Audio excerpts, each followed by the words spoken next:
Okay. I'm doing good. Hi, everybody. My name is Jim Hemphill. Welcome to the 10th Annual Catalina Film Festival. I'll be your moderator for today's panel on the art of acting. We've got a great group here of guests who I will introduce in alphabetical order. Rosalind Chow is best known for her roles in Wayne Wang's Little Luck Club and Nancy Kelly's Thousand Pieces of Gold, which had a little resurgence earlier this year thanks to a gorgeous new restoration that some of you may have seen. Last year, she appeared with Gary Oldman and Meryl Streep in the great Netflix movie The Laundromat, and she can currently be seen on Disney Plus in Mulan. Stephanie Kritsuba starred opposite Hugh Jackman in the HBO movie Bad Education earlier this year. Last year, she played Irene Sheeran in Martin Scorsese's great movie, The Irishman, after working with the director on The Wolf of Wall Street, another great movie, a few years ago. She has many Broadway and television credits, including recurring roles on Blue Bloods, The Good Life, and The Leftovers. Welcome, Stephanie. We have is Robin Lively and Muriel aren't here yet, so. Okay, so we'll skip to Michael Potts. Michael Potts is a Broadway television and film actor who starred on one of the greatest TV series of all time, The Wire. He also appeared in True Detective, Show Me a Hero, and many episodic dramas, including Law & Order Special Victims Unit, Madam Secretary, and Blue Bloods. His theater credits include Grey Gardens, The Book of Mormon, and The Fob. Welcome, Michael. And last but not least, we have William Sadler, whose long list of credits range from Biloxi Blues and Julius Caesar on Broadway to When They See Us and Power on television to movies, including The Shawshank Redemption, Die Hard 2, and The Green Mile. You can currently see him reprising his role as Seth in Bill and Ted Face the Music, and he plays Michael Flynn in the upcoming Showtime movie The Comey Rule. I'm thrilled to welcome him and everyone else to this panel. So welcome, everybody. Thanks. Nice to be here. Going through the list of credits for everybody in that introduction, and when I was researching everybody while I was preparing for this, it just struck me, what a wide range of directors you've all worked with, and how many great directors you've worked with. I mean, Soderbergh, Scorsese, Bob Fosse, Walter Hill. I'm curious to hear from each of you what you look for in a relationship with a director. What kind of environment can a director create that facilitates your best work? I guess, Rosalind, I'll start with you because, as I said, you worked with Soderbergh last year on The Laundromat, which I imagine was a pretty interesting experience. Maybe you could talk a little bit about that, and then just in general, what you look for in a director. I think trust is the most important thing. Trust in them and them trusting me. And then Soderbergh was a perfect description of that because he was really the dream director in my book. Because you feel like if he gives you an adjustment, he doesn't get in your way, but at the same time, when he gives you an adjustment, it's always right. I completely trust him. And there's a reason why people do their best work with him, I think. He's really fun to work with. Mm-hmm. Stephanie, how about you? What do you look for? What kind of environment do you like to have with a director? In my personal opinion, I agree very much with Rosalind. Trust, obviously, between an actor and a director so that they allow you to do what you do and to let you bring your ideas to the table. The thing that I found so remarkable about working with Marty on two occasions now has been the world that Marty creates, not just the atmosphere on set and the trust that exists between the actors and the director, but also his sets and his art direction and design are all so meticulous. The way the camera is directed is all so meticulous that it's really easy to just exist in the world that he sets up for you, from the costume to everything. So it allows you not only to have that he trusts you to do your work, that he provides the world in which you can do your very best work, which is not always true of every set. Mm-hmm. Michael, what are your thoughts on that? Well, I have to echo the exact same thing. It has to do with trust, and it also has to do with the director having a strong vision and creating the world for you, and someone you can actually creatively wrestle with. That it feels like a collaboration.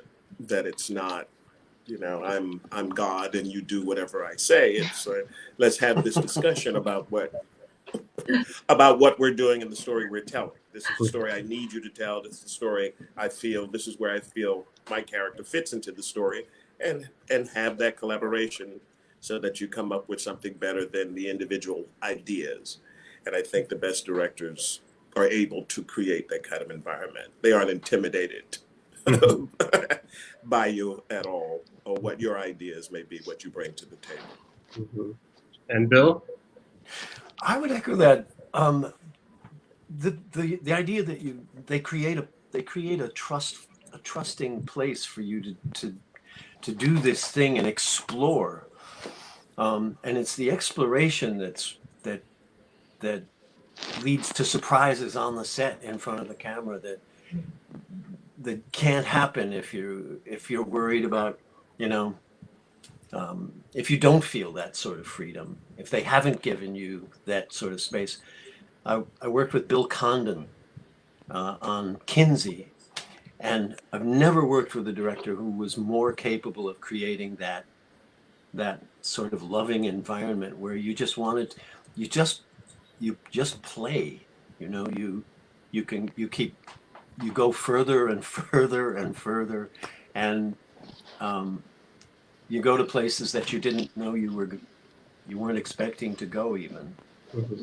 And trust that you're in great hands. He's not, you're not going to be embarrassed. He's not going to let this hurt you. Well, now somebody like Bill Condon or Marty, or those directors obviously have a certain amount of clout and can take the time that's necessary to do things right, do them the way they want to do them.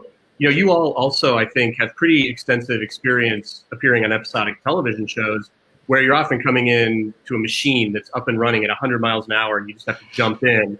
I'm curious, what are the biggest challenges of that kind of work, and how do you deal with them as actors to give the best performances you can on those, tight schedules where you don't get many takes, probably don't have any rehearsal, if any, or any prep time? How do you approach that? Michael, you're laughing. Go, Michael. Go, Michael. Tell him the truth, Michael. You do a lot of the work at home or in your trailer. Speak the truth. You're doing a lot of work in your trailer before you get there. You as they say, do the homework, so you're ready when you get in front of the camera and they're ready to do it, because the rehearsals are quick, if at all. And you have to have made some choices before you get there, because it is a machine and they don't have the time for you to play. When you're just kind of dropping in guest star. If you have a longer arc, you may earn the opportunity to play a little bit more down the line. But when it's a shorter arc, it's best to have the homework done in your trailer and be ready. Yeah. Anybody else have any thoughts on that?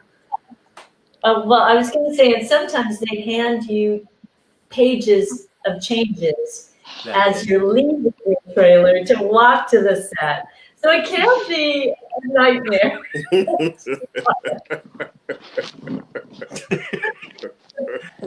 I think in that particular instance, especially as I've gotten older, being so memorized it hurts is your best friend, at least for me. Because then even with script changes, which, you can cut off your nose to spite your face being that memorized and then being thrown new words to say. But it does allow at least that modicum of freedom within your own body to well, not really play, but adjust. Yeah, it's fast and furious for sure. Does anybody else feel like it's an improv when it really works well? It feels like it. It feels like you know what you're going to say, and they know what you're going to say. Right.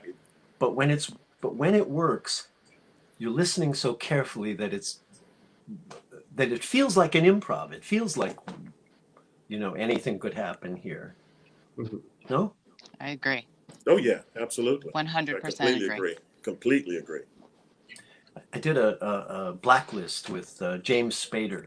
I'd never met him before, and I had to play his best friend who's on his deathbed.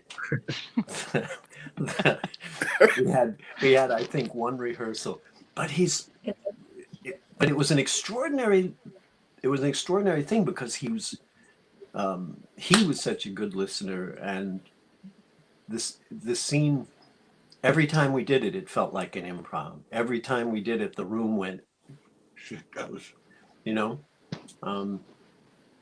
But it's rare. You don't. He's a unique actor, and it isn't always that way.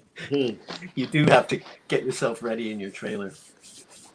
Yeah, well, I mean, it's interesting because all of you have been in either films or television shows or plays that turned out to be rather iconic or classic. And I'm wondering how much of that do you think is just obviously preparation and discipline and all that plays into it, but how much of it is luck and just the combination of the right people at the right time coming together?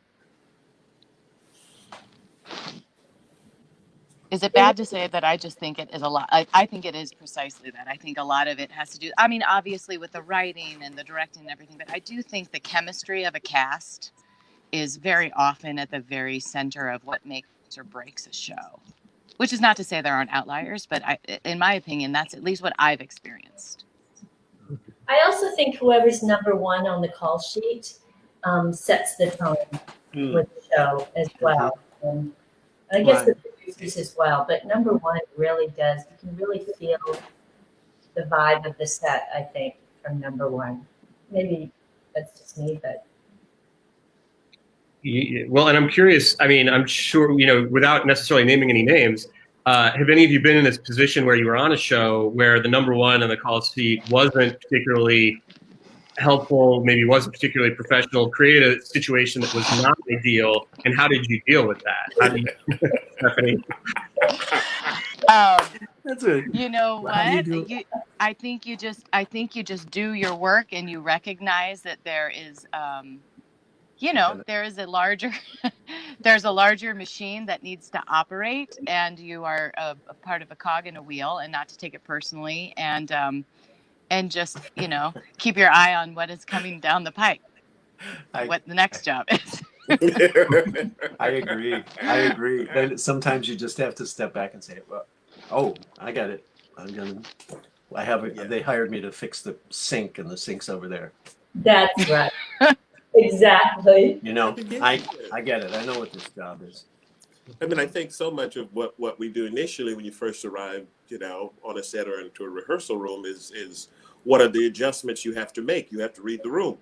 You have to know who's there and how you may need to work with particular people. I mean, that's also part of technique, part of what we do as actors, even in scenes, adjusting to as characters in a scene. You find yourself doing that. Certainly, I'll speak for myself. I find myself doing that as an actor when I enter a room with directors. What kind of dialogue are we going to have? What's the vocabulary that's going on? And then what's the vocabulary with the number one on the call sheet? So I can find or create a space so I can do what I need to do.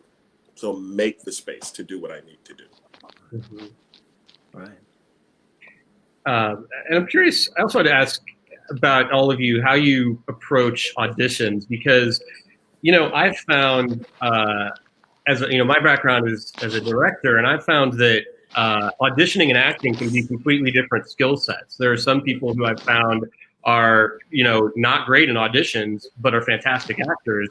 And there are actors who can blow you away in the room, and then it's difficult for them to get back to that on the set. And so I guess I'm curious, how do you view the auditioning process, and how do you prepare for auditions to make the most of them? That's a good question. That's a little like, I used to get angry at auditions. I used to get, I'm easier on myself now. I used to get pissed off that they're making me feel this way, or there's this gatekeeper who's going to keep me from, progressing. And then I began to realize, that they're on your team. They want this to work too. And I don't know. You do, because there's no rehearsal and you're just going to take a shot at this thing. You make your choices. Make your choices, and be as specific as you possibly can be, and present it like you know, they have a problem. They have to fix this thing. They don't have a guy to play that role. And you're like, you're sort of offering them, what about this one? You know? I'm not explaining it very well. But you do it all on your own because no one else is. Yeah, so sometimes you can something that they wouldn't have thought of. Oh, often. Oh yeah. I have always been of the opinion that, and this, you know, this is simply that, my opinion, that acting should not be divine intervention. That is to say that technique plays a part. So when I start to get stressed out about auditioning, I just remember that you're doing the same thing in the audition room that you're going to do on the set, hopefully, right? Allowing for room for inspiration to hit. So if I kind of take that tack, it relieves me of the the pressure of feeling like I have to get it precisely right in that one take for that audition to get the job. I just have to know what I'm planning to do, what all of my choices are, and I need to go in there and play them as fully as I can, allowing room for changes to happen in the moment if they do so organically. And then I take the same approach when I go to set. Obviously, the difference between auditioning and set is that you don't have the full support of all of the stuff around you. You know, you're often in a very small space, sitting across from someone you may have met once or twice, and a reader you don't know if they're going to read quickly or slowly or look at you or not. So you just kind of have to do as much work as you can to create it for yourself, and then remember that it's not like magic. If it doesn't happen, it's because maybe you didn't plan your work out as clearly as you could have. Totally. So I don't know. That makes me it makes auditioning more approachable and makes me beat up on myself less. Like Bill was saying, you know. Yeah, it's yeah. Pick up on that. I treat it like part of a rehearsal process for me. There are things that I worked out when I picked up the script. I mean, basically for me, if I can just figure out what I want in a scene, what the objective is, and who I'm talking to, and go from there. Kind of basically go from that place. And I treat it as a rehearsal. I relieve myself of having to feel like I have to have the performance perfected when I walk into the room, because I think that's what's dangerous and causes the anxiety and the tension. Like, no, this is my first take. I'm kind of pleased with what this is. And if you have something you want me to do to try to show you, I can do that. But it really is more rehearsal process for me, because you can't possibly expect me to have it all tied in a bow now. Right. That's just not going to work. So, yeah, it is, as Stephanie says, very, very much about technically knowing what you want to do, having done your homework, basically, and freeing yourself of what you think people are looking for from you. Mm. I'm just curious, you know, all this, the talk about preparing for the auditions, everything got me thinking about something else in terms of preparation and rehearsal and everything. I'm just curious from each of you where you are. You know, I know some actors, all actors are different. Some love to rehearse, some don't like to rehearse at all and just like to show up and do it. Where do you, and which I always find to be, you know, one of the difficult things is you can have actors on a set who have totally different ideas about that, and then you have to figure out how to reconcile that. And I'm curious from each of you, where you stand on it. Do you like a lot of rehearsal? Do you not like a lot of rehearsal, and why? Or is it dependent on the particular project? That's it. I go with the flow. So yeah, I mean, of course I love to rehearse, but and I can never get enough. but there's value in not rehearsing too much as well. I'm so sorry, I keep freezing. So if I did you freeze? You look beautiful even in freeze, Rosalind. Exactly. So don't worry about it. Absolutely.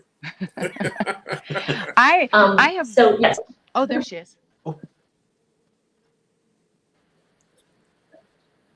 It's coming in and out. Sorry. Okay. I'm gonna. Am I the only one freezing?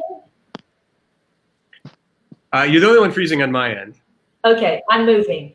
I'll be right back. Okay. Okay. I was just going to say that for myself, the rehearsal room is my favorite place in the world, and I'm speaking more from my theatrical roots here. But I have recognized over the course of my on camera career that there is such a thing as rehearsing too much. There's something about the lens that captures intimacies and subtleties between people that you can lose, in my opinion, with over rehearsal. That being said, the theater kid in me will always want to rehearse if it is an option. So. Oh, yeah, I mean it. I, I, I do kind of go with the flow of it as well, and I do believe there's such a thing as over rehearsing. I'm kind of process driven. I love the process of creating the story, of creating the character.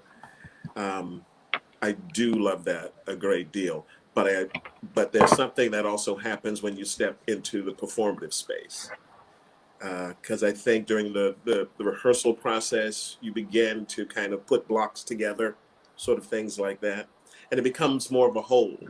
And so you're allowed that wonderful sort of improvisational quality that Bill was talking about earlier once you get in front of the camera, once you get in front of the audience. So, yeah, I think it's go with the flow, but I'm about. I think you can. I think in film, I love the performance. Yeah. Maybe it's just because you so rarely get a chance to rehearse at all, or much at all on camera. You show up and run it a few times, and they say, "Let's, bring the crew in, show them where, drop some marks, and shoot it." I think the only film I ever did that I can remember actually rehearsing was Shawshank. But they brought the actors in a week early, and we, because they, and it was helpful. But I do think I think you can. There's something about discovering things in the moment that the camera just adores, and I find sometimes if I discover it in rehearsal and try to recreate it for the camera, that's a different process that I need a month of rehearsal to get back to where I can. Yeah. So either rehearse the hell out of it and do a play that feels like you've never done this before, or do it like you've never done this before. Just jump off the cliff and let the thing smack you in the face. Somewhat. It's interesting to me that you say that you did rehearsal on Shawshank Redemption, but did Darabont not do that on Green Mile or The Mist, the other films you worked on with him? No. Why do you suppose he did it on just maybe he may have done it with the other actors. He didn't do it with me on the Green Mile or the Mist. But they taped up the floor, and Roger Deakins, the DP, he got to look at the camera angles, and so when the time came, because it covers 19 years in these people's lives, and it was shot in more or less in sequence. We all aged together in front of the camera. Wow. And Frank had never directed any. I mean, he did, I think, one little thing before that. So and they wanted theater actors. They insisted on theater actors. They didn't want. Tom Cruise was doing table reads at Castle Rock, and they. Tom didn't want Frank, because Frank had never directed before, and Frank didn't want it to be a movie star, a vehicle for a big star. They wanted that ensemble, and so they rehearsed and got theater actors. Rosalind, do you maybe want to give your answer again now that you're back? Oh, there you are. Yeah. What was I supposed to answer? About how you feel about rehearsal versus not rehearsing. Oh. Which rehearsal you like? Yeah, I think I mentioned that I can never rehearse enough.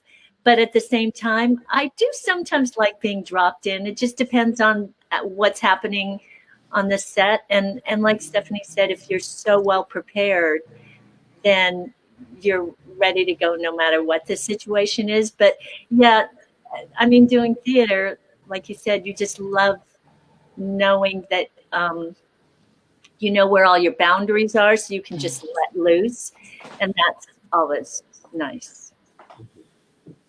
Well, this, something you were saying, Bill, about Shawshank leads me to a question. This is a stupid question, but as a non-actor, I don't understand how you guys do this. The fact that when you're doing TV shows and movies, you are doing everything generally out of continuity, out of order, and when you're doing, and especially on some of these things you've done, like again, like Shawshank, you said, was mostly in continuity, but some of these movies that you guys have done that do take place over long periods of time and everything, how do you track that in your mind? How do you how are you always aware of where your character is at every given moment? If that makes sense. That's one of the things that I personally lean on directors for. I really lean on, I ask them. I'm really good at moment to moment, at getting specific and getting, finding the moment to moment to moment. I need directors to help me see where it fits in the arc of the whole film, to remind me where we are in the whole story.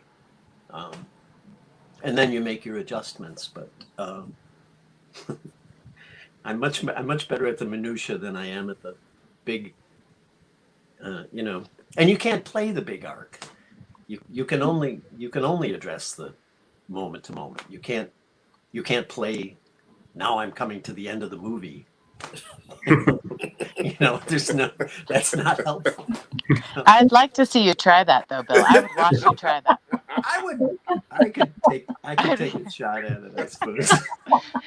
When I was filming The Irishman, obviously that was 4 decades.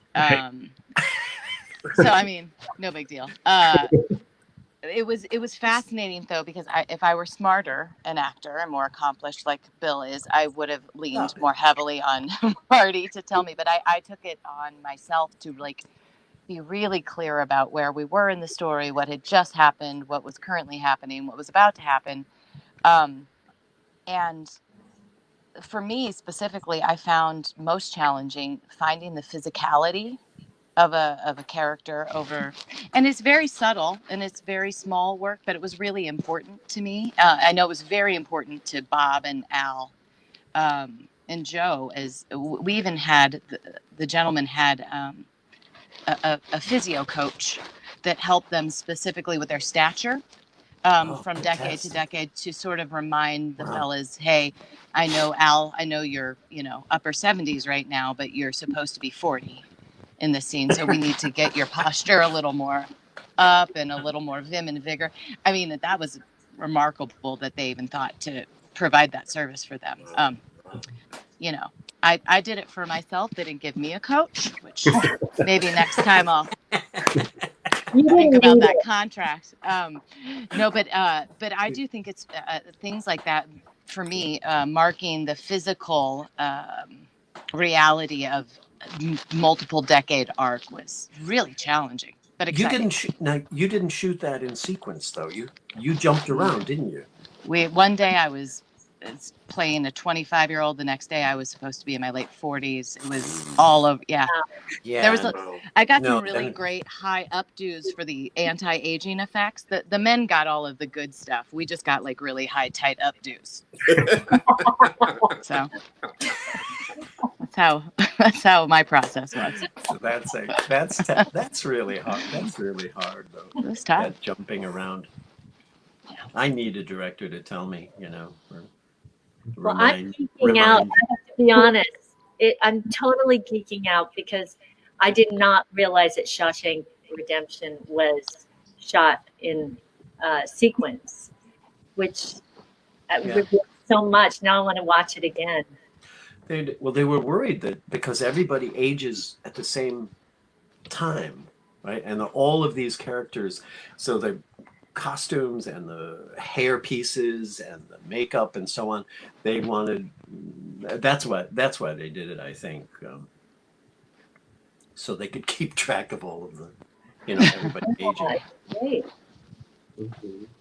Michael, do you have anything to add on how you approach the whole shooting out continuity thing? Well, it is. It's the director has to tell me. It's I can only do what's in front of me. I mean, I'm taking each scene as its own little unit. So it is very important for the director to tell me. I mean, the only thing I haven't played over, it would have been like True Detective with, and I think that was more on Matt and Woody, but it was just remembering because we jumped around so much in terms of where we were supposed to be in this particular investigation in what decade this was while we were investigating something that happened 20 years prior. So it was always a question of going to Carrie and going, okay, where, what is this? Right. So every shot we had that discussion before we went, okay, this is this time. This Wow. is the period we're in, and this is what we're looking at this moment. So it's, I like Bill. I can go moment to moment, but the whole arc, I can't. I don't allow. I can't. I can't be No, responsible. and you shouldn't. I mean, your character doesn't know No, I can't. they're at the end of the movie. Well, going back to the whole thing about the trust with the director and with other actors and everything like that. I mean, Bill, you bring up the fact that Shawshank Redemption was essentially Darabont's first feature, which is kind of amazing because that movie is so polished, and so now it's obviously considered one of the great movies of all time.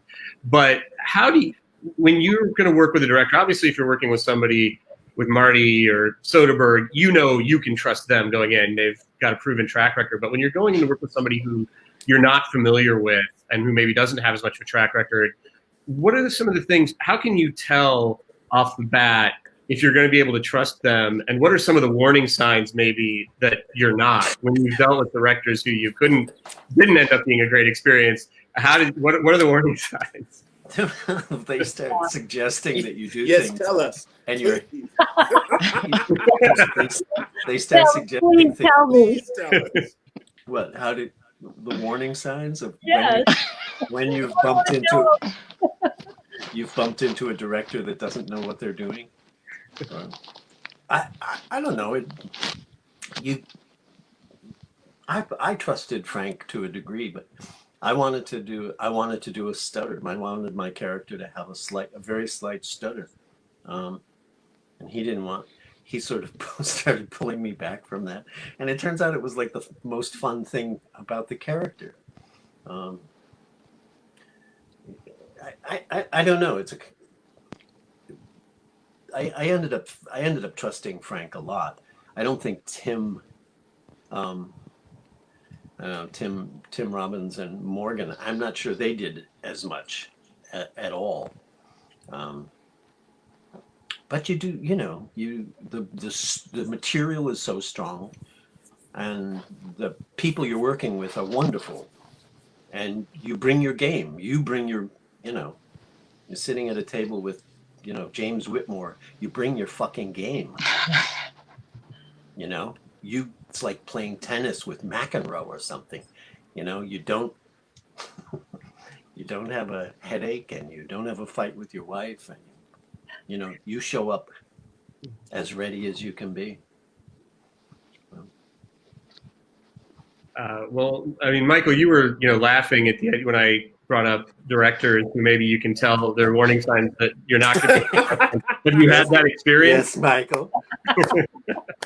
Well, no, I've experienced it more when you're doing short films.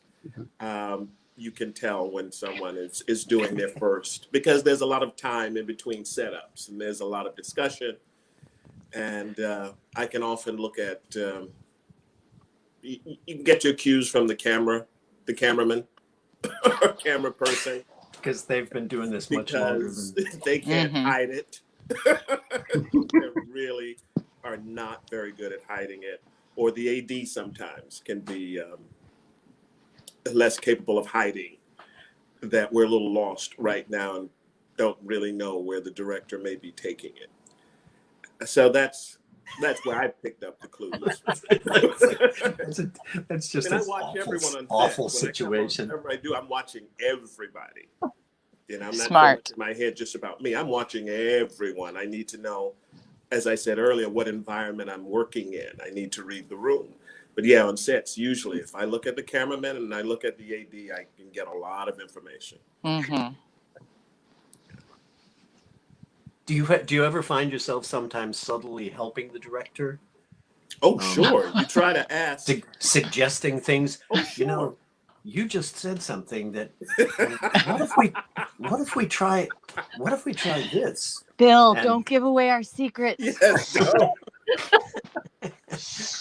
It's true. because they're sitting there going, I don't know. Yeah, I don't. it is. I'm You learn steering that a lesson bus early. and I You have go, no yeah, idea how to do this. yes, let's try that. That's a great idea. You know, That was a great it's thing. that's a great idea. And how about? Yes. How about, Oh, That's what it is. Ooh. You go, yes, great. That's great. And I see where you're going there. And how about? it's Yeah. the yes and improv rule Exactly. applied It really to. is. It really is Exactly. Yeah. That's genius. that. I mean, I don't know how you do. You don't have to do that with Scorsese, I'm sure. Or What is that like? when they're No, you don't have to do No. it. I would say the maybe perhaps the opposite would hold true, which is you have an idea of it. He's so crystal clear on everything. I mean, I think the movie's already made in his mind. And I know he would disagree and he would say no, but I think she's probably just wrong about that. I think his genius is even greater than he recognizes. But sometimes with him, it's no, not so much. Oh, how about? Certainly, he welcomes it and is very collaborative. But I sometimes think that it's more like, did I get it yet, Marty? Is this everything you had? Like Welker White, who played Josephine Hoffa in the film, had a really beautiful scene where she starts a car. I don't know. I don't want to ruin it for anyone if they haven't seen the film, all 4 hours of it, where she just has to turn the ignition on a car, but it's a very loaded moment. And she had it all mapped out. And she tells this wonderful story about how when she arrived on set, Marty let her go through it a few times. He was like, no. There's like 6 or 7 more moments that you're missing. She tried it again. And then she finally said to him, Marty, tell me what you're thinking. Show me what you're thinking. And she's like, I couldn't believe it. The specificity, he knew precisely what he needed me to do. And as soon as he did it, I saw exactly what he needed to see and understood why. And so if anything with Marty, it's less of a, yes, and how about this? It's more like, yes, and how about what were you thinking? Because I'm certain it's better than what I was just about to bring. So. But let me be clear: the yes and how about is for the directors who may not be on their game. Right. Yeah. Precisely. Yeah. There are a lot of ones who may not be on the game as much. Certainly, no, you don't go to. I would never go to a Martin Scorsese and go. There are a lot Great of idea. There are a lot of young directors. How about I was thinking, this? how I about have a better idea. No, that's career suicide. Did he do that with De Niro and Pacino as well? He comes in and says, no. You know what? I never observed a moment of no, but I definitely observed multiple conversations of like heads together talking through something. And I'll tell you, Bob De Niro wanted to do everything at least a couple of more times because he was having ideas and what about this? And he and Marty have a beautiful sort of shorthand. It flows really easily between them. Even and even when Marty and Al were working, and that was the first time that they had worked together.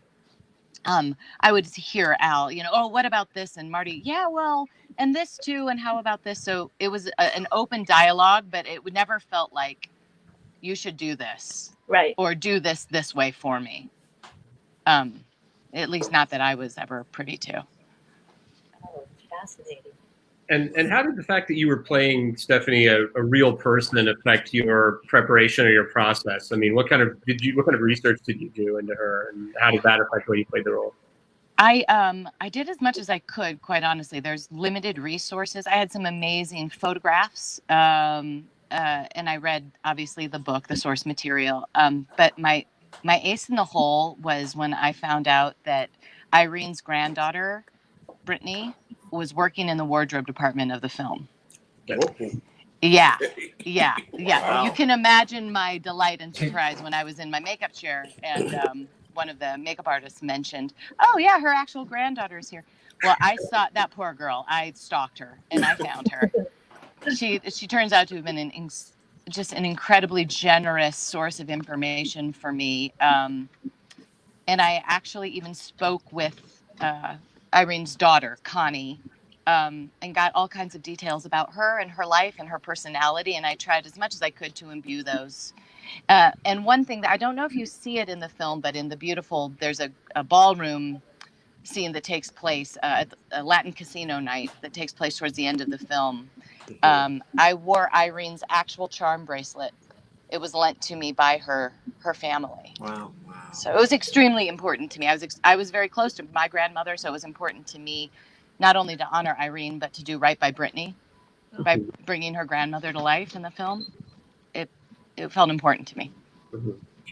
Well, Bill, I want to ask you about playing real life characters too, because you're like the king of Yeah. nonfiction characters. You played so many real people, and I actually just watched. I just saw the Comey Rule last week, where you play Michael Flynn, and are fantastic. I absolutely loved it, and I'm curious how you with a character like that, because I know from following you on Twitter that you're a fairly political guy and have a lot of opinions, and probably had a lot of opinions going in about Michael Flynn. How much of that informs the way you play the character, and how much do you have to set aside in order to do it? You have to set aside. I had to set aside my own political views of the guy or the whole administration. He did what he did what he did because for his own reasons. It's like I'm sure he felt it was the best thing for the country. It was the best thing for. Again, I go back to the minutia. It's the written word. It's when he's meeting with Putin, he thinks he's helping the world. He thinks he's solving a problem. Either a problem for himself or a problem for the country. He doesn't. You can't play that view from 3,000 feet away of oh my God, he's look what he's doing. He's doing what he's doing for the reasons that humans do what they do. It's greed. It's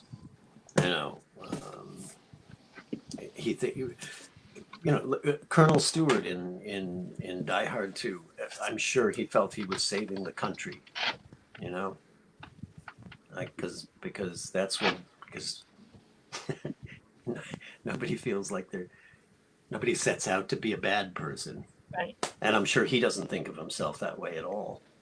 So, yeah, I just sort of, you do as much research as you can and let that inform what you're going to do. But then on the day, it's back to the minutia of the conversation with, Medvedenko or whoever. It's the moment to moment to moment. Mm-hmm. Well, speaking of that point about you were making about the villain in Die Hard 2, I'm curious, is that the way all of you see it when you play a villain or someone who's less than sympathetic? I mean, is that kind of the same approach that you have to take that Bill's talking about here? Yeah, you have to find the empathy for what brought them to that place, and answer a question with a question. But I am curious, does that make you look at him with a little more, have you been able to find an aspect of him that we can all understand and empathize with? Flynn. Michael Flynn? Yeah. Because I can't. Sure. I just want to know out of curiosity. Well, any of those guys. I mean, there were reasons that he did what he did. He spent his whole life. He was a general in the military. Spent his whole life serving the country, and then under the Obama administration, he got ousted. Yeah. You know, he was chopped down to size, and he resigned.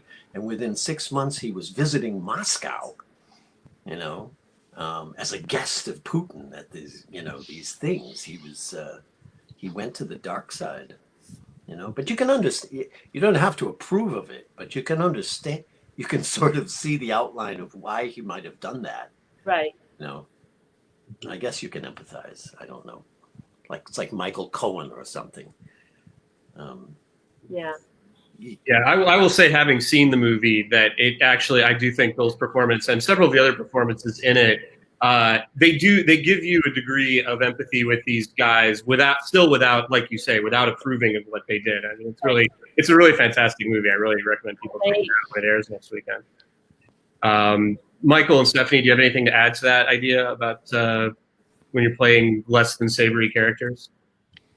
I feel like I'm always playing less than savory characters. I joke with my family all the time. I'm like, but I'm a really nice person. I think the woman actually, you play on Blue Bloods is so unlikable. she's just misunderstood, Jim. Yeah. He's just misunderstood. Which is exactly kind of the crux of it. Is like, you know, when in your own experience in life, even when you can look back at moments and go, oh, I was wrong. I was way off base there. Or I was cruel, and we all can. I think almost without exception, you generally in the moment think I'm doing the right thing. I'm right. Everybody else is wrong, and this is the thing to do. And so when I approach playing these, you know, sometimes really unlikable people, I simply remember they don't see themselves that way. What they are doing, their motivations, their investment in whatever the situation may be, is, if not righteous, at least they really believe what they're doing. So I think that's the key to, and I love playing unsavory people. Like, that's my favorite thing to do. I really do, because I really do feel like there's a lot of people out there that you look at and dismiss, and they're much more complex and much more interesting if you can get at what's underneath it. So my thoughts. It's like if you can't be James Bond, be Dr. No. Yeah. Right. And in some ways, there's a lot of freedom. You know, I mean, look at Alan Rickman in the first Die Hard movie. He's so delicious. Yeah. He's funny. He's slimy. He's like, there's no shoot you in the forehead and eat a sandwich sitting on your chest. He's like, there's a freedom in the dark side that, I mean, the good guy's got to be honest, and he's got to, you know, he has rules. Villains don't have, there are no rules. It's also better aging in this business as a woman if you do enjoy more variety. Don't you find? I mean, because when I was younger, I was always good. I was always, it's so boring. You're always what? I was just, the stereo. I just had to be so pure and nice, and it was just awful. And now that we get older, we're given more variety, and a lot more room to stretch out, I think. Yeah. What do you think, Michael? Do you like playing villains? Sure. I like playing villains. I feel the same way that I can, if you're playing someone who's non-villainous. I like the nuance of personality, of characters, and how people really come to decisions that they make. And it's just oftentimes, I think, for at least the ones I've played, speaking for myself, it's just that they just feel that they see something no one else is getting. That in a sense, they're just smarter than everybody else. They get it. Right. And the rest of you just don't get it. Right. Is the way I approach. But no, I can't stand anyone who's playing villain. It's like no mustache twirling. That's just that's just ridiculous, and it's not true. I don't think it's the way the human psyche actually works. I don't believe, I believe Michael Flynn feels very justified in everything he's done. I believe Bill Barr feels very justified in everything that he's doing and can rationalize it for himself. in a way that what serves Sure. whatever purpose I'm sure. or whatever objective that he has. But yeah, but to echo, yes, I think there is a lot of freedom in playing the darker characters because, as Bill says, the good guy has rules. We know what those rules are. Right. And a bad person has their own rules, and they can change them at will. Mm-hmm. I just wanted to mention, I got a message here that Muriel Hemingway was supposed to join us, but she cannot. She's having trouble connecting. She can't connect and says she is so sorry. So Muriel says hi and sorry, and sorry to everybody out there that We she said hi. make it. Hi.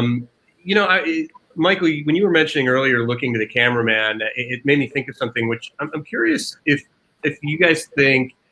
Do you think it's important for an actor to be aware of the technical side of filmmaking, to know about lenses and lighting and things like that, or is that something you shouldn't be worrying about? Oh yeah, you got to worry about that. I didn't when I was so naive when I first started doing it, and I wasn't paying attention to any of it. And it's like, no, you have to. You really do have to know where the camera is. Number one, that it's not being on stage. You can't do it as if you were performing in front of an audience. It's a different medium. You can use the same techniques, but it also has its other technical requirements from you as an actor. So yeah, I think for me, personally, I need to know as much as possible. I need to know, okay, where's the frame? What are you doing? Where am I? How much am I being seen? What side? Camera left, camera right, all of that. I started taking a lot more seriously. I totally agree. It's almost, I started on the stage as well. Like for 11 years, I did nothing but theater in New York. And then the first 2 or 3 movies I spent learning, they say, learning, why do you have to match what you did in the master now that we're doing the close-up? All of the, because it's a really different audience, and especially in the close-ups, it becomes incredibly powerful and there's just a universe that's available to you on film that's, I found anyway. I mean, finally, but the techniques of working for a camera took a while to get, to learn. Yeah. It's a dance. It's like I finally had to tell myself, someone's trying to take your picture, Bill. And it's like, give them your face. Right. Hold still so they can see your. Don't get up like that. The guy's trying to crank. He's trying to go up with you. Yeah. So it becomes this dance, and the more you appreciate what your partner in the dance is trying to do, the easier it is for everybody. The more, the more fun you can have then. Rosalind, Stephanie, how do you feel about that, about the technical side of it? I think that analogy is absolutely perfect. The dance. I, having come from a theatrical background and then jumping into the world of film and television, I was so overwhelmed by the technical aspects of it at first that I sort of put my blinders on and went la la la la la through my first couple of appearances, and then what really dawned on me was I actually made something of my own, and I from Genesis through production through editing. I cannot recommend it more to anybody who is considering doing any kind of on camera work. And I say that meaning you can do it on your iPhone, just to begin to understand the physical realities of the technology and where that meshes with performance.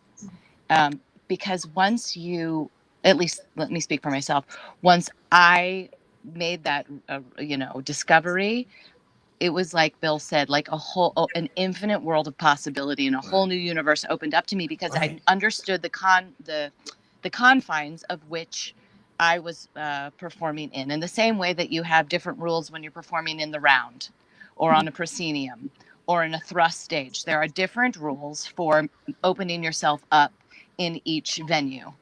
Once you understand what lens are they using, okay, that means my face is this big, or I'm way back here. What's a master, and why does it all of that? You suddenly can do the dance. So, And I agree with everyone. The only thing is sometimes I have a little bit of a problem adjusting. Like I had just done a play and then I did a movie, and it's like sometimes you have to turn off your brain a little bit when you're doing a scene, and every once in a while my brain would go off and I would forget that I'm not on stage and opening myself up and all that stuff. So there is always a little period of adjustment for me to go from one movie to the next. And maybe I'm not sure everybody has that problem, but I definitely. Oh no, definitely. for sure. Definitely. It's a There different. is that period of adjustment. Right? Completely. Absolutely. Oh, thank you. I feel better. And I think it works in the reverse as well, because I hadn't done anything on stage for a few years, and then I went back on stage and I was like, oh right, vocal production. Right. Oh, right. You can turn yourself completely to face him or face up or face away and still deliver a line truthfully, even though it feels you never do that on film. You would talk directly to them. So yeah, totally, Rosalind. I'd love to see you on stage. Oh, I would too. I would love to see all of you on stage. Any of you. Whenever that starts happening again, I'll be in the audience. Oh, you're sweet. Well, my last job, I was in England, and so I had to do an English accent. So when I first went on my next job after that, I didn't realize I was doing an English accent. It happens. It happens. That's because you made your English accent so matter of fact, so much your own thing. Yeah, after 7 p.m., I would do the English accent no matter what I was. I have to say, when I went back I did Exit the King. Jeffrey Rush and Susan Sarandon was the last play that I did on Broadway, and it scared me to death. I'd gotten so comfortable on film where there's this huge safety net. You can, if you blow a line or something doesn't feel right or it didn't go the way you can, we'll cut. We'll do it again. It's, and there's this team around you that, but to go back to, to the stage, and it just felt like working without a net. It was exactly. So Susan Sarandon hadn't been on stage in something like 32 years. Oh my God! She'd done this whole career of films, wow, and then went back to play the Queen in Exit the King. But yeah, it was like it's such a different animal. It is. I think you can't. I know it sounds crazy, but you can't think about it too much. I remember that one of the young girls in the play stupidly said to me, "You haven't been on stage in 10 years. How do you feel crazy stuff?" And then you slapped her? I didn't. I just, I was like, I'm not. It's fun. I'm excited. Because as soon as you start to spin that, I feel like, oh, you're dead in the water. Yep. Another question I had that sort of corresponds to this idea of how conscious you have to be of the camera and the technical side is how, I'm sure there's probably a lot of beginning and aspiring actors watching this. How conscious do they need to be, or should they be, of the kind of business side of the industry? I mean, is that something that you wish you were more aware of when you were starting out, or is it something you should be ignoring, or where do you stand on that? I'm bad at it. I'm just going to say. Yeah. I Anyone? mean, when I first started out, I tried to ignore it. You know, you have this, or at least I did, this naive impression that, oh, it's all about the work. I don't have to worry about, I don't have to worry about anything other than being good. And Right. it'll all come together simply because I'm just good at what I do. And that's like, no, no. I had to learn a lot. Early on, I had really good agents who would say, Michael, this is how it is. This is what you need to be thinking about as well. So yeah, I wish I had been a lot smarter in the very, very beginning, and a lot more interested in how the business works, or what even that means in essence. And I came to learn it later, a lot later, but you do have to be aware of it, very much aware of it. I'm in exactly the same boat. I didn't pay any attention to it, or not much attention to it starting out, because there's so much you have on your plate already. Yeah. Just being an actor, just getting these gigs and doing these gigs. And I wish I had, it would have been really useful at back early on, to understand some of how the business works. That came much later. I wouldn't have gotten so angry. Ooh, yes. Oh, that period. I kept firing agents because this. What do you? Same. I used to say, the second an agent lies to me, I'm leaving. So you can imagine, I've been with everybody. So my agents now I've been with for 20 years. But, for a while there, I just did not get it. Yeah. I don't know the business of this business. It still gets under my skin. And it's always changing. So I don't know that you can really keep up. There were a lot of things I didn't understand before. Yeah. I mean, even this year, so much has changed, Oh, man. I feel like the deeper I've gotten into, how the sausage gets made, so to speak, on the business side, the more that I've realized how much I don't want to know about it. You know what I mean? Like, it's just, it's a bit overwhelming, and it's a little bit saddening, to be quite honest, just when you begin to learn how all of the mechanics. And listen, I understand why it works the way it does for a lot of reasons. But to protect myself, to keep myself hopeful, I have had to sometimes put those blinders on, sort of knowingly. And the biggest lesson that I have learned regarding the business is to stop comparing myself to anyone else. Which is ironic, because you come out of school, if you've trained, and it's like, figure out what type you are, figure out where you belong, figure out what kind of, whose work do you enjoy, whose work do you think is like your, all that drivel that you're fed at coming out of training programs. I'll tell you, I believe the opposite.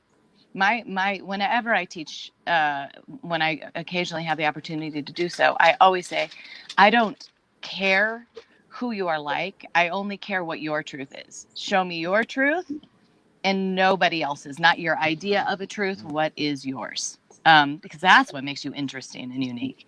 It's also what will also get you not as many jobs as other people. And that's fine. Right. Absolutely. Can I get an amen? Yo, you got an amen. Amen. Because also, students are very lucky to have you. Yeah. Aww. But it's the thing. I don't know what a brand is. My last time teaching here, acting students, and they were so concerned about what their brand is. And it's like, I have no idea. I couldn't tell you what my brand is. A good actor. That's the brand I'm going for. I couldn't tell you anything more than that. And I think it does alleviate a lot of pressure. I think it's when you try to cram yourself into some notion of who you might be or who you might think someone is looking for, then you are the thing that Stephanie is talking about. You're negating your truth. And you're imprisoning yourself, actually. Right. You start becoming You're bigger than persona that. or a You're caricature more of than yourself that. as opposed to Right. who you really are supposed to Yeah. be. And it's hard to step into a character, hard to step into someone else's reality if you're doing that. Mm. That's just, Yeah. it puts you so many levels away from the truth Uh-huh. and from Uh-huh. authenticity. It's just, yeah. So no, I couldn't tell you what branding is or what it is. I said, well, just hire a publicist. Let them figure out for you.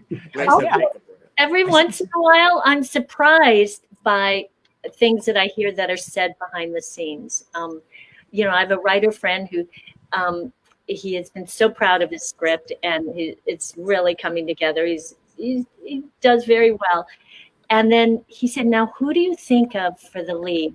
And I would name good actors, and he'd say, "Now, you know, the producers have two terms. One is that's casting. So if you're suggesting a good actor who isn't name value, they call it casting versus who's starring in it." Well, I did not know that. Did you guys know that? I didn't know that. I You didn't know it now. I'm Now sorry. I'm really sad. Thank you. I'm sorry. I was miserable. I don't want to make you guys miserable. Rosalind, you're the sadder but wiser girl, aren't you? That's Awful. Yeah, sucks. Wow. Totally.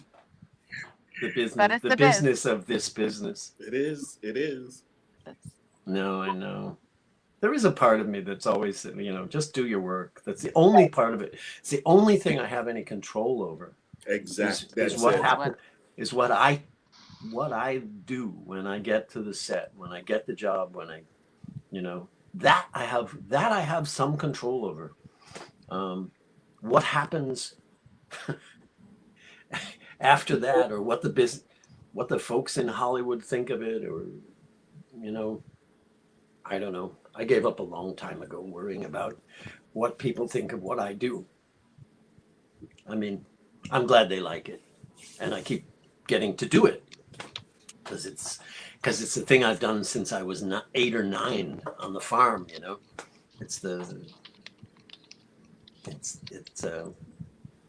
But yeah, you only have control over the things that you have control over.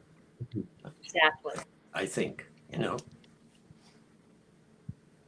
Yeah. Well, Bill, that kind of leads to another question I had for all of you, which is, I'm curious and you've kind of touched on this, but like what sustains you and makes you excited about acting now? And is it the same as what got you interested in it when you started out for everybody?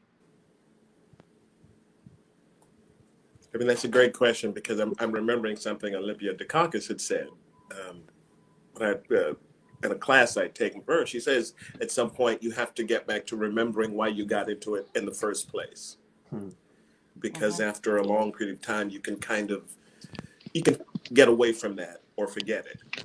And so, yeah, I would say it still excites me. It's the kid in me. It's the kid thing of how we would imagine and create our own stories. You watch kids now. When I do this thing in New York, I have where kids from the Hell's Kitchen area, they write plays and professional actors do them. And it's always the most amazing things because kids don't think in terms of transitions and motivations and what have you. And it is the most exhilarating and free thing, and also just to watch them seeing their work performed. And it reminds me of why I still get into it. It's this use of the imagination,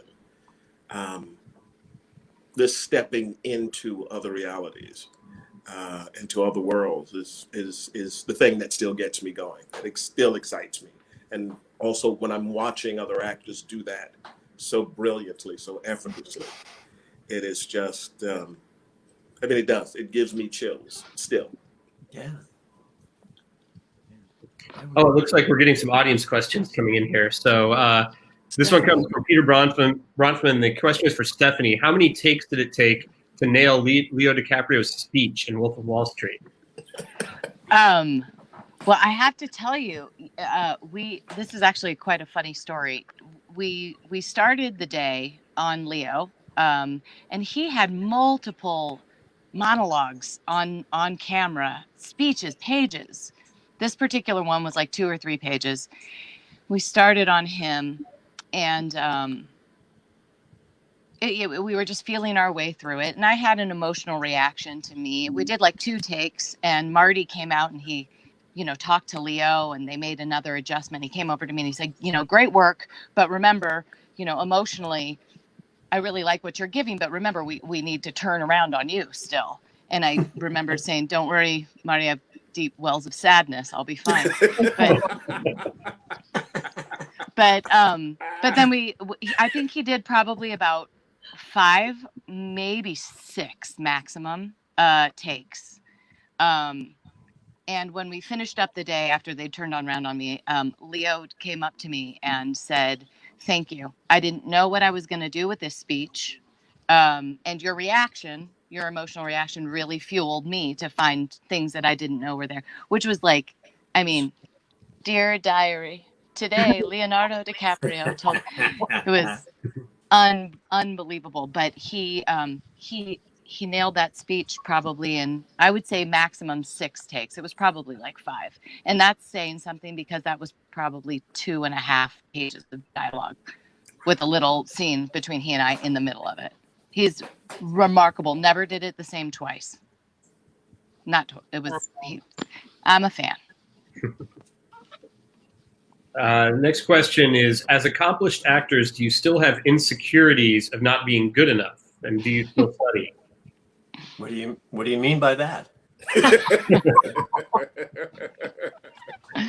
don't know what you're talking about. I always can't figure why people hire me. I mean, I know it sounds so crazy for us because we should be our own cheerleader, but always before starting a job, I always catch myself self-sabotaging a little because I feel like I don't deserve it or whatever. And then when I get there, I can't believe I'm being paid to do this. It's just, so we're lucky. I mean, we're all lucky to be able to do what we love. But yes, so the answer to the insecurities, yes, but it's usually before I start something. Once I'm on the set, I don't really, once we're on the set, we don't. Do you? No, Depends. I still feel Sometimes. insecure. Sometimes. Yeah, I don't think And insecurity ever that's goes like away. the imposter syndrome, where you say one day they're gonna realize that I really can't do this, That's it. they're gonna want the money back, and I don't have it anymore. They're gonna figure out that I've been faking it all this time. Yeah. But that's just silly. I mean, yeah. No, the insecurity is always there. I think I'm kinder to myself than I used to be. I was much There you more go. insecure Yeah. as a younger actor. I would beat myself up, or I really fret over things, and I let things go now, which is nice. And in terms of studying, I continue to. I'm not. I'll be honest. I haven't been in an acting class in a while. I still will dip my toe in every once in a while just to feel like I know what's going on. Because just like any industry, and tastes change. So I like to keep up with different people's philosophies and what's going on. But I continue to. I find it more important to study other disciplines that I'm not as familiar with. I've been trying to learn a little more about writing. Like I mentioned that I had tried to learn the tiniest little bit about editing and about, producing, and not because I fancy myself any sort of, future mogul, but simply because it makes me better at what I am doing. And also makes me just a better person. I think being a well-rounded human being is really important to being a good actor. I agree. Oh yeah. Totally agree. Totally agree. Absolutely.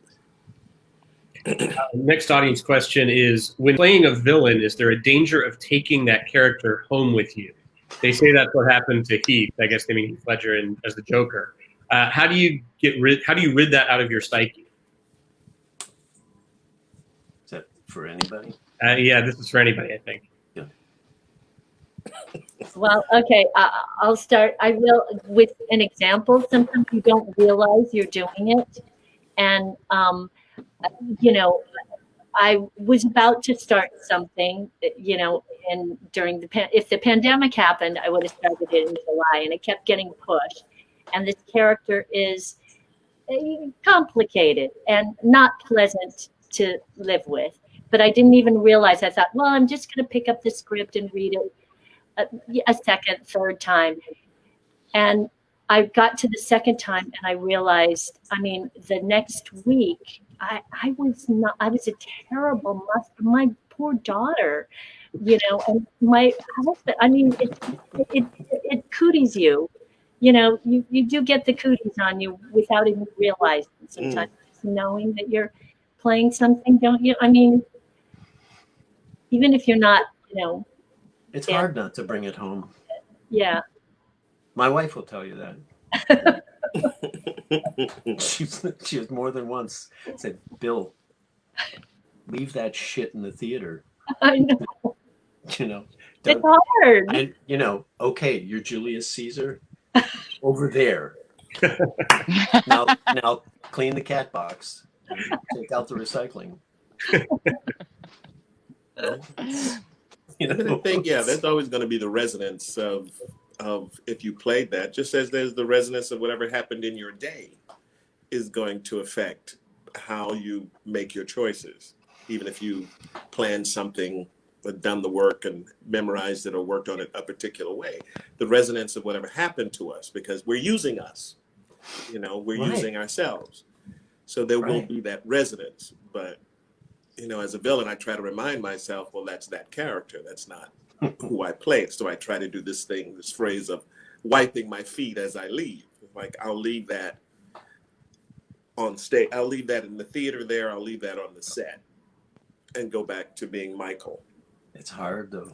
But it's hard. But sometimes, I know that there is still always that resonance. You're carrying it with you. You're thinking about it constantly. It's almost like a PTSD as well. You've been through something. Yeah, it's true. You've put yourself through something upsetting,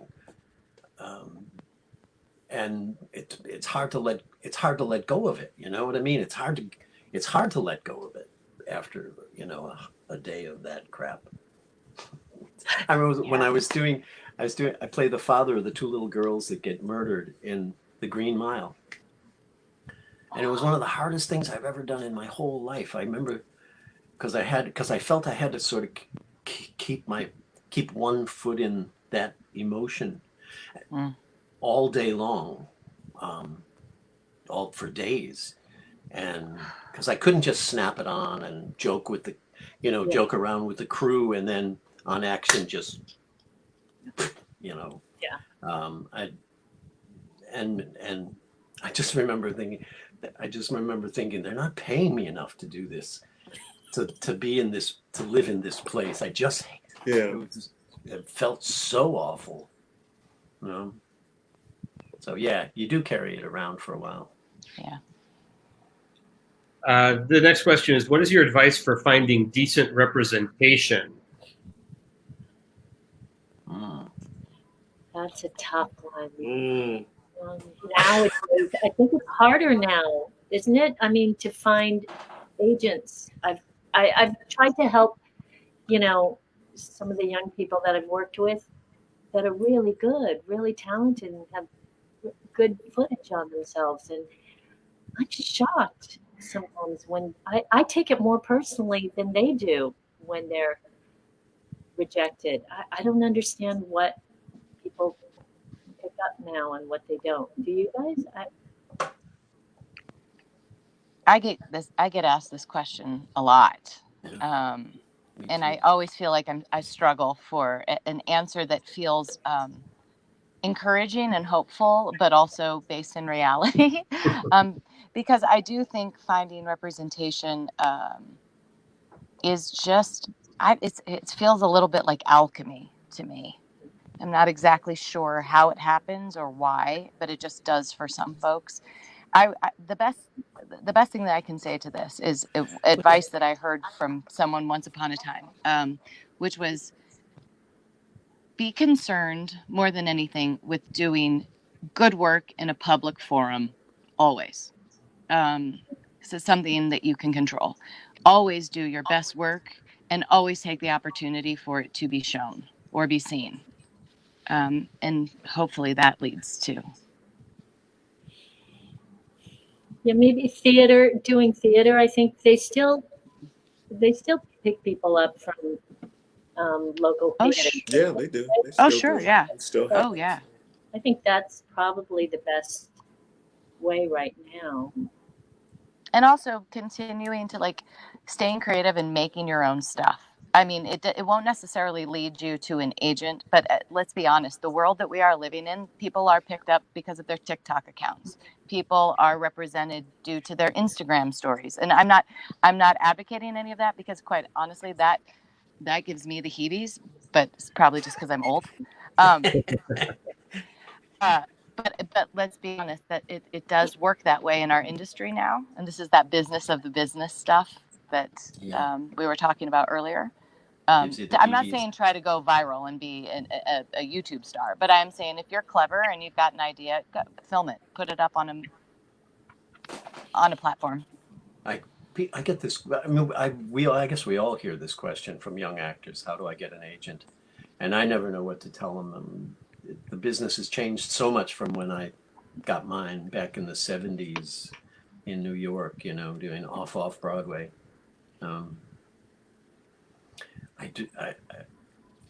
I guess do the best work you can possibly do in the most public situation you can do it in, and invite everybody in town to come and see it, you know. Okay. Rosalind, Do you feel like the use of Asian actors has improved, or is it still genre based? It feels like it's going back. Oops. It feels a little like it's going back to genre based. I know, just because of that's what's happening right now. I'm sorry, I kind of lost you for a brief second. Okay, now I got you again. But I think there's more creativity. I mean, I did this thing called Plus One, where they, cast Maya Erskine as the lead. The director was Asian American. So I'm hopeful, because I feel like the more product there is, the more people get used to seeing us on screen, the more variety there will be. I'm always optimistic, but I don't see anything wrong with the genre either, because I think any opportunity we get to humanize us is important. Okay. This question says, it feels like actors are whispering their lines in movies and TV, but they don't teach us that in school. Is that the norm? I can't tell you how many times I'm watching a movie, how many times I pause and rewind, and I have to turn the volume up. Like, what did he say? Say? Huh? What is she saying? I don't know when that started happening. There's a lot of whispering that goes on, a lot of swallowing. It may be, I come from my training classical, but there's a lot of swallowing of consonants and things like that, and I don't understand what they're saying. I can barely hear them, and I don't get that. No, it wasn't taught in school when I went to school. Whisper acting. No, it wasn't taught in school. But I find myself just pausing and rewinding even more. Like, what was just said? I didn't understand the word. I only have an issue with whispering when I feel like when it takes the place of truth. Like, for example, I do feel like there's a lot of performances that I see that feel like, in an attempt to create intimacy or in an attempt to create an important moment, there are actors who will sort of resort to this, which I just think is a cop-out. It's a cop-out.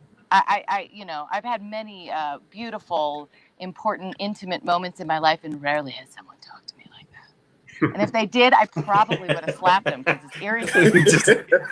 You know what I mean? You find yourself saying, Just tell me how I'm, you so- feel. I'm sorry, what? You like my what? You want to touch me where?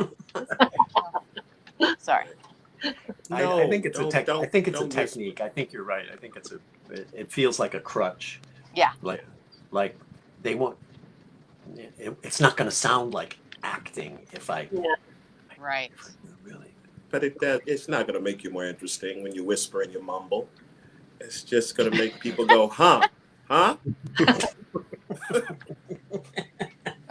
No whispering, no mumbling. That's where I feel. All right, we're running low on time here, but I guess we got one last audience question. What other creative outlets or business ventures do you have outside of acting? Ooh. Like things that make money? No. I think what are you doing? I think it's what do you do when you're not acting? What other things are you doing? I don't know that it has to make money. Well, I've taken a lot of breaks between,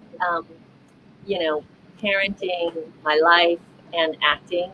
So I feel like it depended on where my kids were in their life,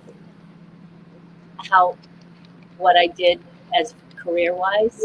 So I feel like my life was not a business venture, but I sort of traded back and forth between acting and my life. And now my kids are out, so now I can act without looking over my shoulder and saying, "Wait a second, does somebody have a concert? Does somebody have a thing I have to be at?"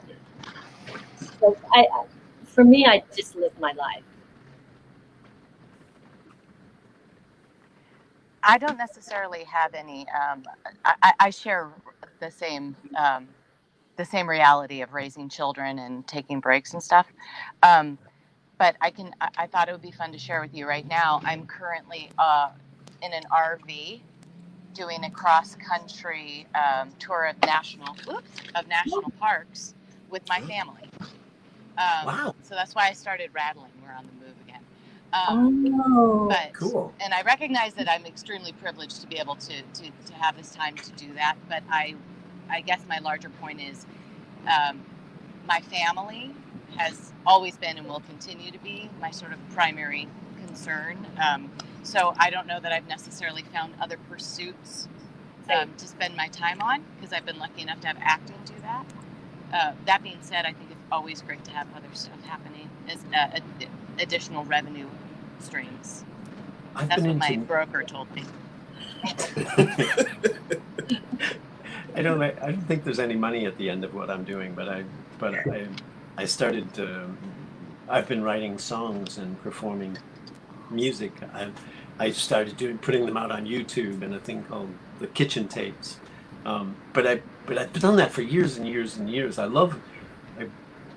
grew up playing instruments and guitars and banjos and ukuleles and mandolins, and it's always been. And then I was in a garage band in high school because of girls. But there's music, there's sketching, I started drawing and painting, and now I have grandkids, which take up a lot of my time, which is really wonderful, because they're just go right to the heart, right to the heart. I'm just a sucker for little Jack and Josie. But they make you a better performer. I mean, I think it all adds to the soup, life outside of the act. Okay, it looks like we're going to squeeze one last audience question in here before we go, and it's a good one. As an actor who has booked a role, have you ever gotten to set for the first day of shooting and still not known how you were going to approach it?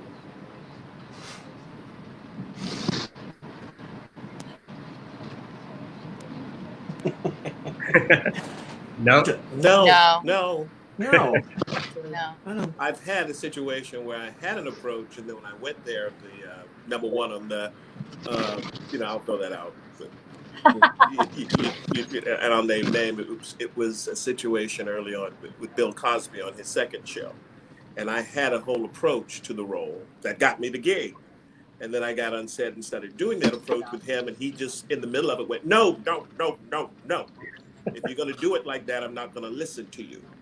Oh, but the second half of that is the most important, because the next thing he said was just play your objective, which was the most freeing thing. I was like, got it. That's all I needed to hear. So yeah, I've had the opposite, where I had a take, and the take was something that they didn't want once I got to set. I guess I've taken roles that I didn't know exactly how it was going to work out, how, you know, all the details, but you usually don't get the job unless you've pretty much, you know, you've already figured out what you're going to do, more or less. No?